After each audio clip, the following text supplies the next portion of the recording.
கோவை ஒண்டிப்புத்தூர் பகுதியில் காதல் விவகாரத்தில் நேற்று பள்ளி மாணவரை கல்லூரி மாணவர் சரமாரியாக வெட்டி கொலை செய்த சம்பவம் அதிர்ச்சியை ஏற்படுத்தியிருந்த நிலையில் கொலை சம்பவம் தொடர்பான சிசிடிவி காட்சிகள் தற்போது வெளியாகி பரபரப்பை ஏற்படுத்தியுள்ளது.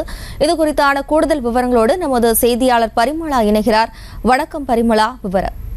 வணக்கம். கோவையில் நேற்றைய தினம் பட்ட பகலில் பொதுமக்கள் நடமாட்டம் அதிகம் இருக்கக்கூடிய பேருந்து நிலையத்தின் அருகே 12ஆம் வகுப்பு மாணவனை கல்லூரி மாணவன் வெட்டி கொலை செய்யப்பட்ட சம்பவம் அதிர்ச்சியை ஏற்படுத்தி இருந்தது. இந்த நிலையில் இதனுடைய சிசிடிவி காட்சிகள் தற்பொழுது வெளியாகி பரபரப்பையும் ஏற்படுத்தி இருக்கின்றது.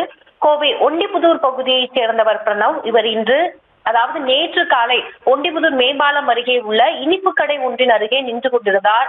அப்போது அங்கு வந்த கல்லூரி மாணவர் தான் மறைத்து வைத்திருந்த அரிவாளை கொண்டு பிரணவின் கழுத்தில் சரமாரியாக வெட்டியிருக்கிறார். ரத்த வெள்ளத்தில் சரிந்த பிரணவ் சம்பவ இடத்திலேயே பரிதாபமாக உயிரிழந்தார். இந்த நிலையில் சம்பவம் குறித்தறிந்த காவல்துறையினர் உடலை கைப்பற்றி பிரேத பரிசோதனைக்கு அனுப்பி வைத்தனர். இதனுடைய முதல்கட்ட விசாரணையில் காதல் விவகாரம் தொடர்பாக இளைஞர் படுகொலை செய்யப்பட்டுள்ளதாகவும் தகவல்கள் தெரிவிக்கப்பட்டுள்ளது.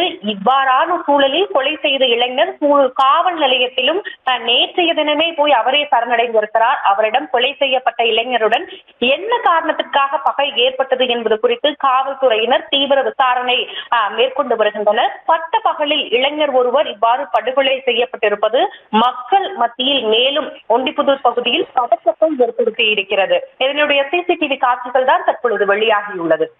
விவரங்களுக்கு நன்றி பரிமளா.